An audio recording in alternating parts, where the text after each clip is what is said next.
Bem-vindo ao Conscientemente, um canal dedicado à expansão de consciência e despertar espiritual, alinhando o equilíbrio entre ciência e espiritualidade. Pelo homem que quebrou o código do diabo e o forçou a confessar. Mais esperto que o diabo. Napoleão Hill. Capítulo 5. A confissão continua. Pergunta: se esta sua confissão parasse exatamente aqui, todas as suas afirmações seriam perfeitas, mas, felizmente para milhões de suas vítimas que ganharão a liberdade devido à sua confissão, esta entrevista continuará até que você tenha me fornecido a arma que eventualmente ajudará milhões de pessoas a combaterem a sua dominação por meio dos seus medos e superstições. Lembre-se, Sua Majestade, a sua confissão recém começou.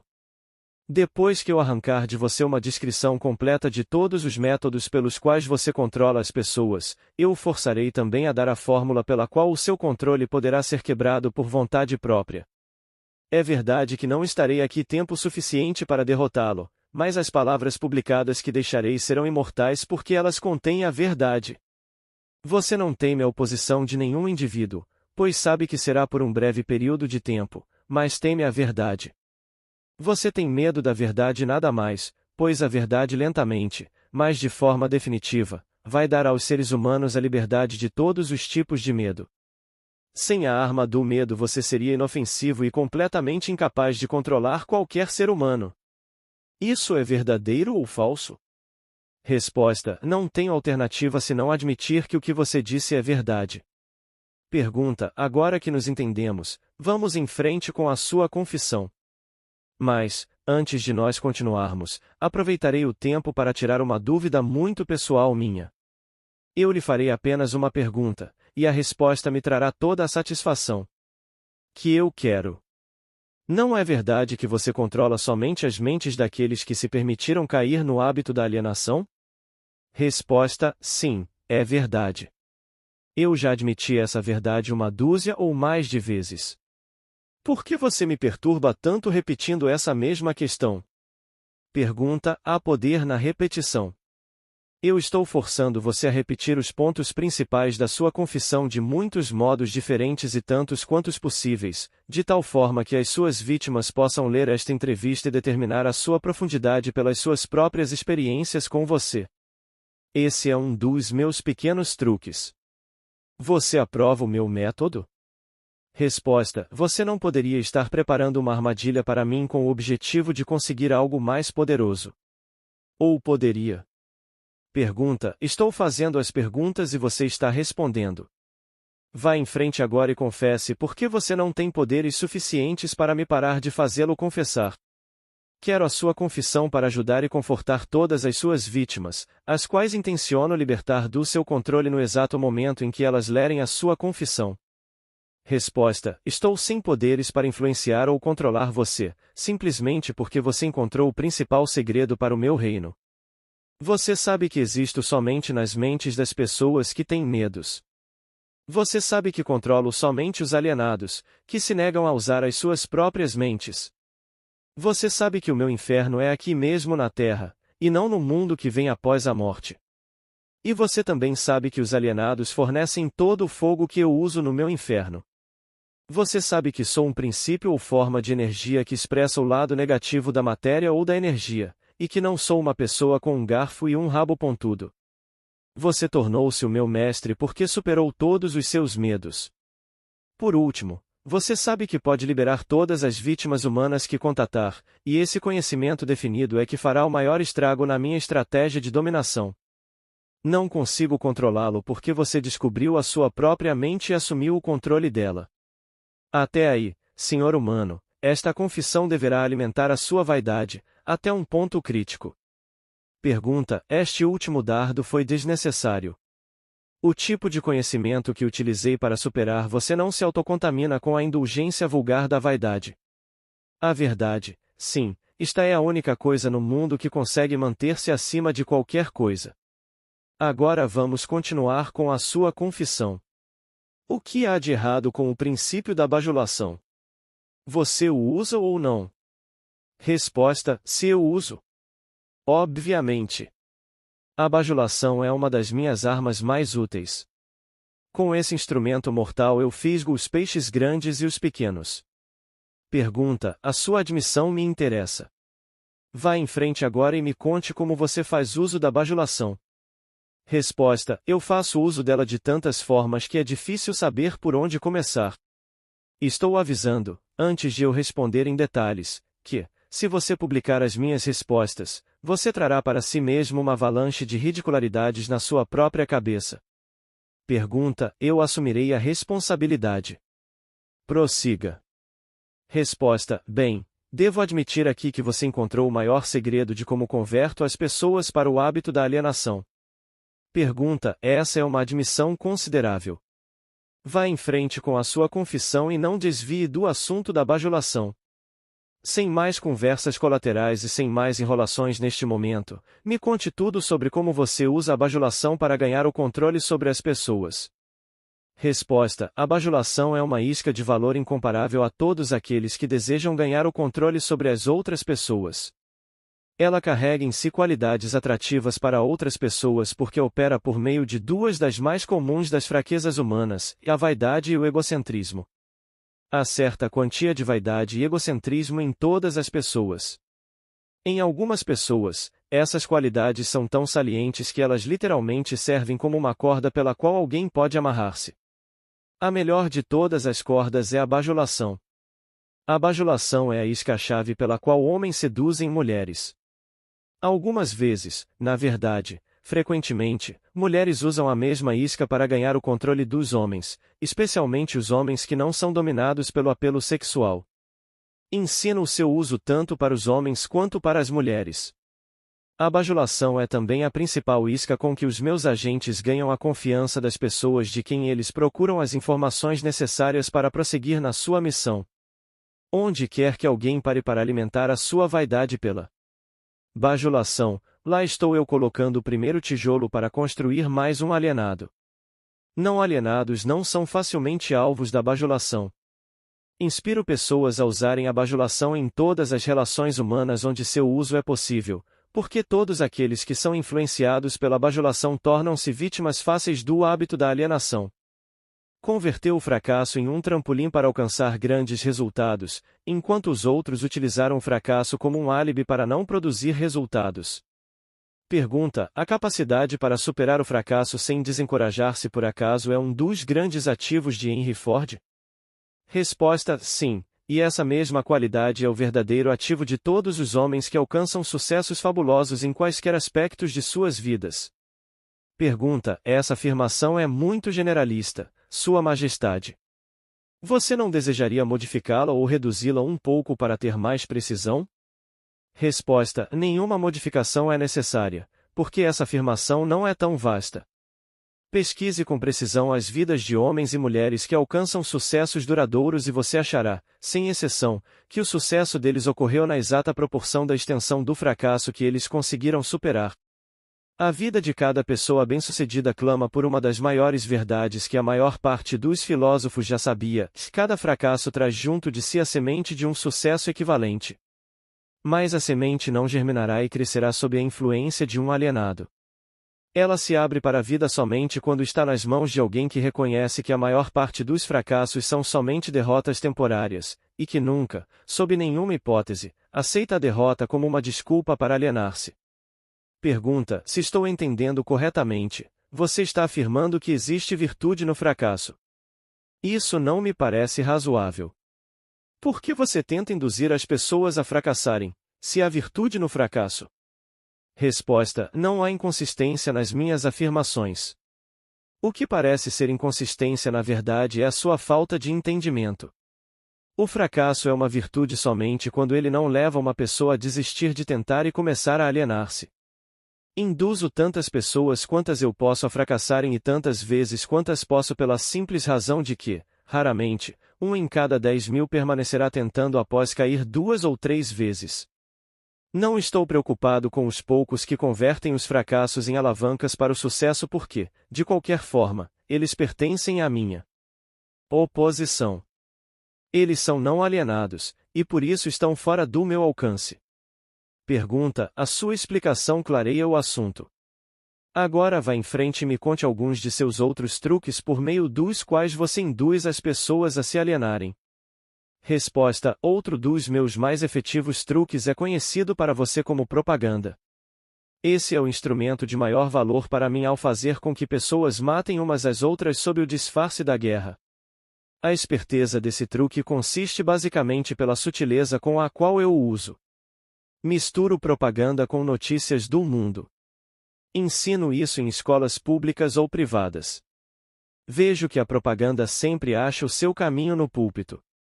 Coloco cor nos filmes animados com ela. Faço com que ela entre em cada casa onde tenha um rádio ligado. Faço com que ela esteja nos quadros negros, jornais e programas de rádio. Eu a espalho em todos os lugares onde as pessoas trabalham e fazem negócios. Uso a propaganda para encher as salas dos tribunais das varas de família, principalmente quando se trata de divórcio. Também faço com que a propaganda sirva para destruir os negócios e a indústria.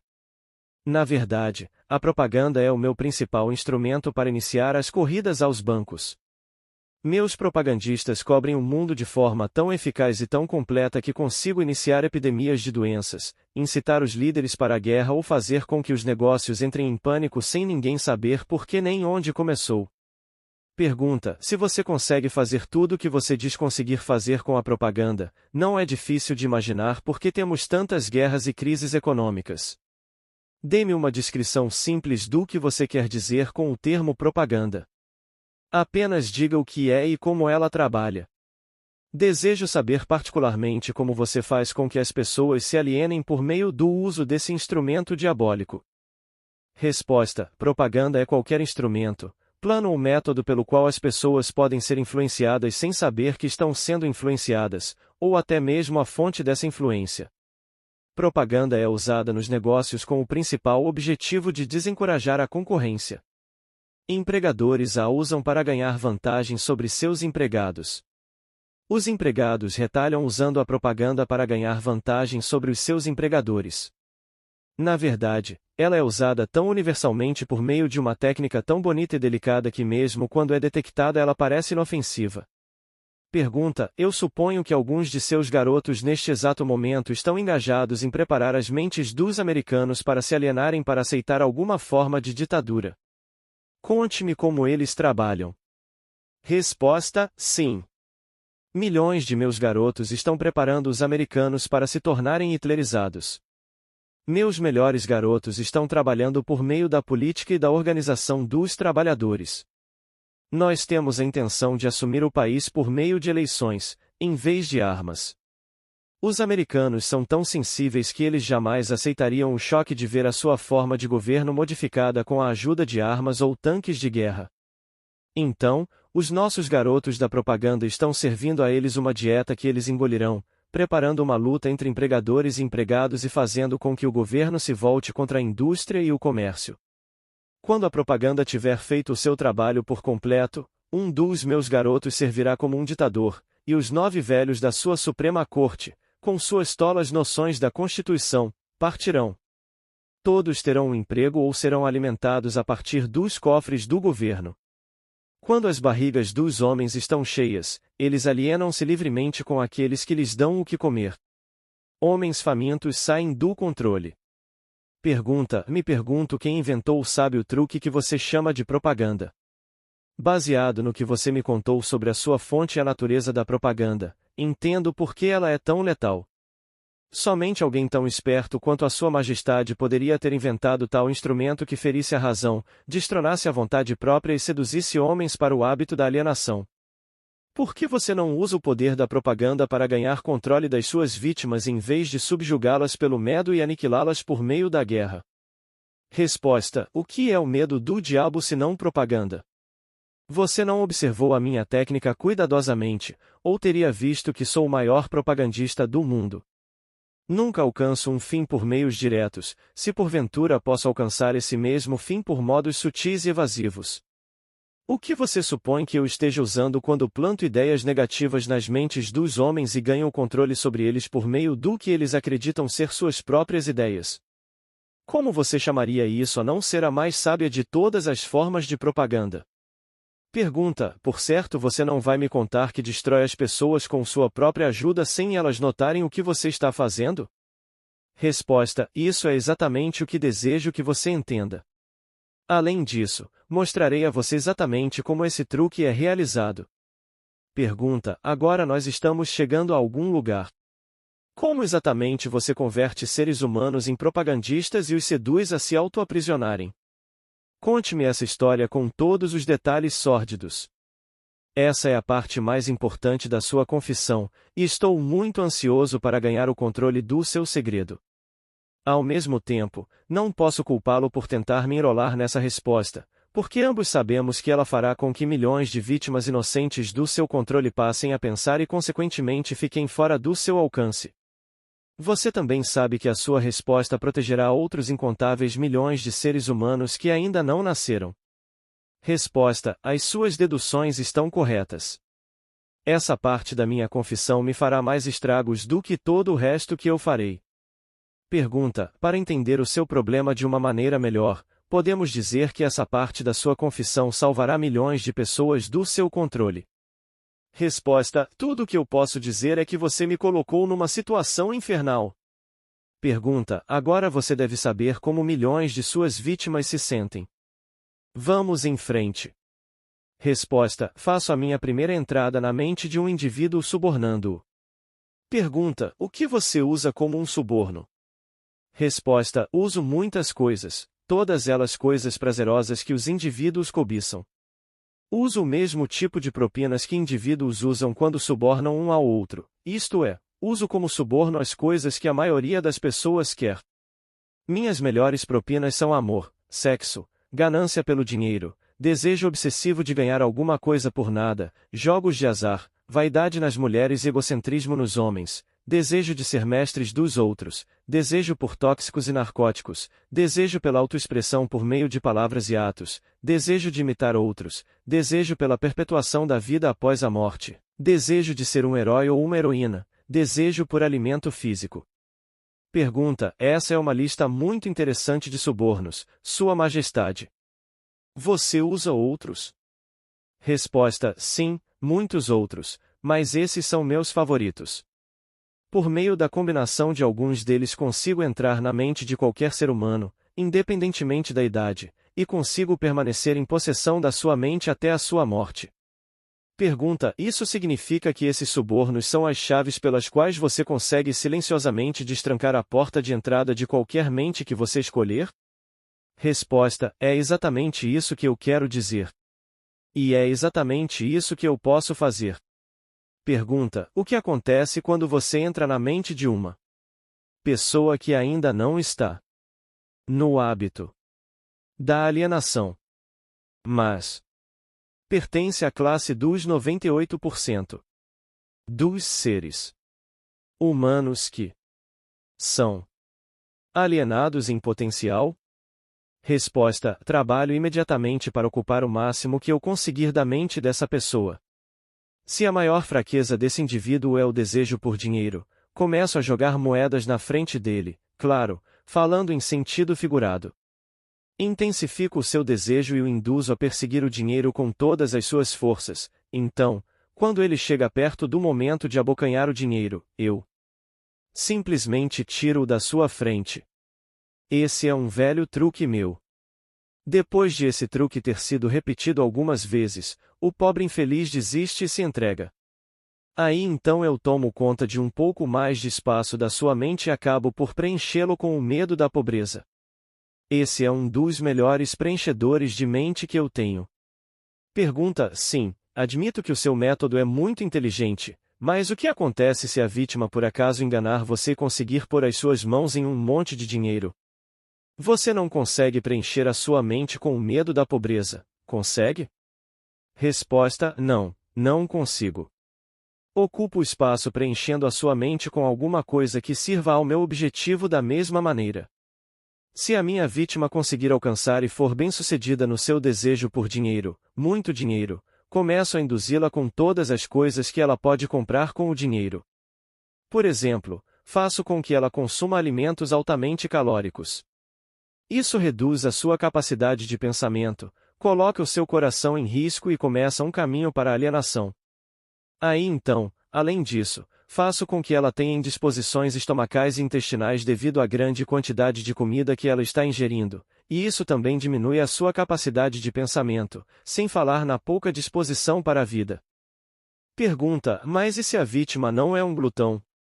A quais outros vícios você pode induzi-la para levá-la ao hábito da alienação? Resposta: se a vítima é um homem, posso geralmente fisgá-lo por meio do apetite por sexo. Autoindulgência em sexo faz mais homens caírem no hábito da alienação e fracassarem do que todas as outras causas combinadas.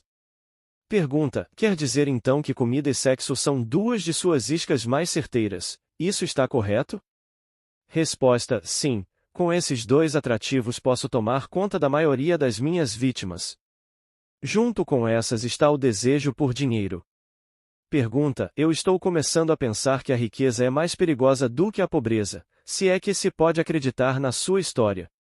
Resposta: bem, isso tudo depende de quem tem a riqueza e como ela foi adquirida. Pergunta: o que tem a ver a maneira como o dinheiro foi adquirido com o fato de ele ser uma bênção ou uma maldição? Resposta: tudo. Se você não acredita em mim, dê uma olhada naqueles que adquirem grandes quantias de dinheiro de forma abrupta, sem tempo suficiente para ganhar sabedoria de como lidar com ele. Tendo feito isso, observe atentamente como eles usam o dinheiro.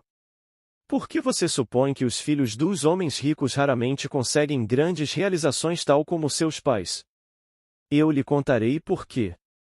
É porque eles foram privados da autodisciplina que vem do fato de ter que se trabalhar pelo dinheiro. Dê também uma olhada no histórico de artistas do cinema ou atletas que num piscar de olhos acham-se rodeados de fortunas e de uma hora para outra são venerados como heróis pelo público. Observe o quão rapidamente eu consigo penetrar as suas mentes principalmente por meio do sexo, dos jogos de azar, da comida e do álcool. Com esses vícios eu consigo pegar e controlar mesmo as maiores e melhores pessoas, tão logo elas colocam as mãos em grandes quantias de dinheiro. Pergunta: e o que você tem a dizer sobre aqueles que adquirem o dinheiro lenta e paulatinamente, prestando alguma forma de serviço útil? Eles também são facilmente pegos? Resposta: eu também consigo pegá-los, mas geralmente tenho que mudar a isca. Alguns deles querem uma coisa e outros querem outras coisas. Meu objetivo é mais bem alcançado onde consigo fazê-los querer algo que eles desejam muito, mas embrulho esse pacote como se fosse algo que eles não quisessem. O que eu dou a eles é algo definitivo que os faz alienados. Você entende como eu trabalho? Pergunta: o seu trabalho é muito inteligente. Você atrai as pessoas por meio dos seus desejos naturais e aí então coloca o seu veneno mortal bem no âmago desses desejos, sempre que você pode. Resposta: agora você está começando a entender. Como você pode ver, de forma figurada, pode-se dizer que eu coloco o início e o fim contra o meio. Pergunta: de tudo que você diz, pude entender que você não consegue induzir um não alienado a ajudá-lo a ganhar o controle da sua mente com esses seus tipos de subornos. Isso está correto? Resposta: isso é exatamente correto. Posso e também me interesso em dar propinas a todos os não alienados, porque uso como suborno as coisas que todas as pessoas naturalmente desejam. A diferença é que o não alienado assemelha-se a um peixe que rouba a isca do anzol, mas recusa-se a ser fisgado. O não alienado tira da vida o que quer que ele queira, mas ele o faz nos seus próprios termos. O alienado tira o que quer que ele consiga da vida, mas tudo que ele tira ele consegue nos meus termos. Por analogia, pode-se dizer, de outra forma, que o não alienado pega dinheiro emprestado de um banco legítimo, se ele realmente quer, e paga uma taxa de juros decente. O alienado dirige-se a um agiota, empenha o seu relógio e paga uma taxa de juros suicida pelo seu empréstimo. Pergunta: então eu concluo, por todas as suas afirmações, que no final das contas as suas mãos estão de alguma forma ligadas em todas as misérias e problemas das pessoas, mesmo que a sua presença não seja visível? Resposta: todos os meus trabalhadores que trabalham contra a vontade são na verdade os meus melhores operários.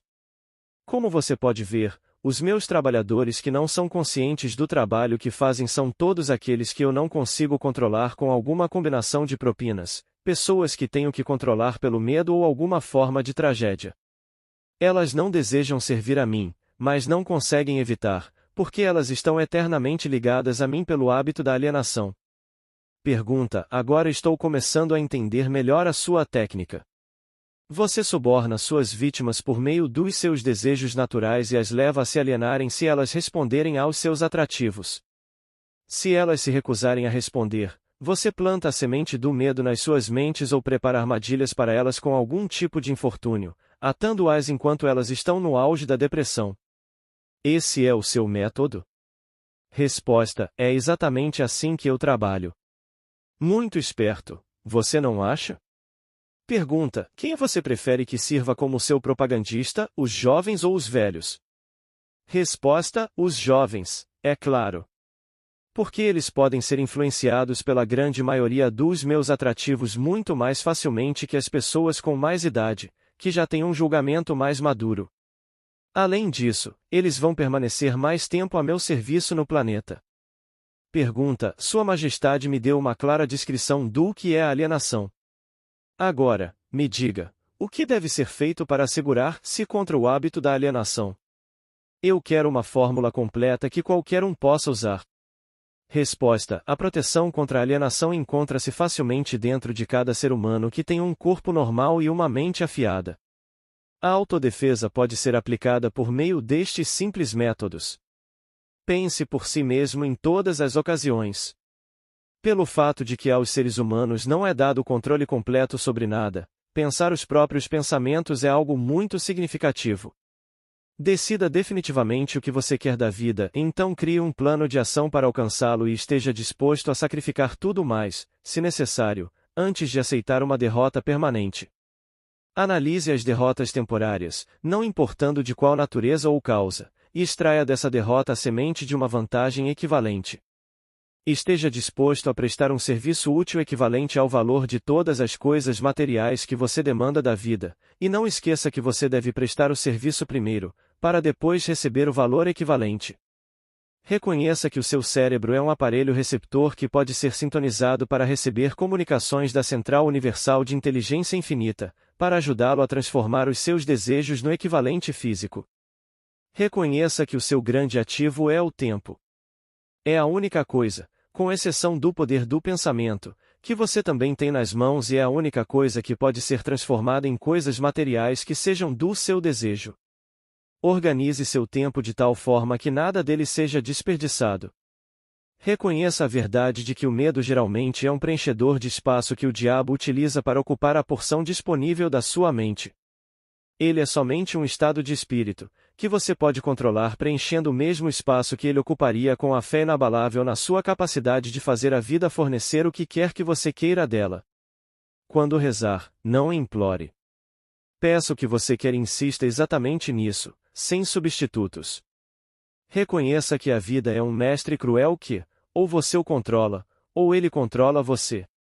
Não há meio termo. Nunca aceite da vida qualquer coisa que você não queira. Se aquilo que você não quer temporariamente vem à força para você, você pode recusar-se a aceitá-lo na sua mente. E isso abrirá espaço para você trazer as coisas que você realmente quer. Por último, lembre-se de que seus pensamentos dominantes atraem, por meio de uma lei definitiva da natureza, pela rota mais conveniente e curta, a sua contrapartida física. Seja extremamente cuidadoso com o foco dos seus pensamentos. Pergunta: essa lista me parece muito impositiva. Dê-me uma simples forma combinando todos os 10 pontos que você mencionou. Se você tivesse que combinar todos os 10 pontos em somente um, qual deles seria? Resposta: seja definido em tudo que você fizer e nunca deixe pensamentos não acabados na mente. Forme o hábito de alcançar decisões definidas em todos os assuntos e áreas de sua vida. Pergunta: pode o hábito da alienação ser quebrado? Ou ele se torna permanente uma vez tendo sido formado?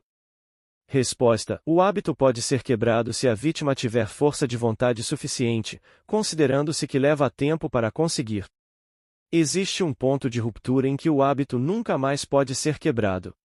Além desse ponto, a vítima torna-se minha. Ela se parece com uma mosca que foi pega numa teia de aranha. Ela pode lutar, mas não consegue desvencilhar-se. Cada movimento que ela faz a torna mais enredada. A teia na qual enredo as minhas vítimas permanentemente, na verdade, é uma lei da natureza que ainda não foi nem entendida, nem estudada pelos homens de ciência. Se esse conteúdo expandiu a sua consciência, curta o vídeo, deixe seu comentário, compartilhe com quem também está nesse caminho e se inscreva no Conscientemente. Gratidão por estar aqui.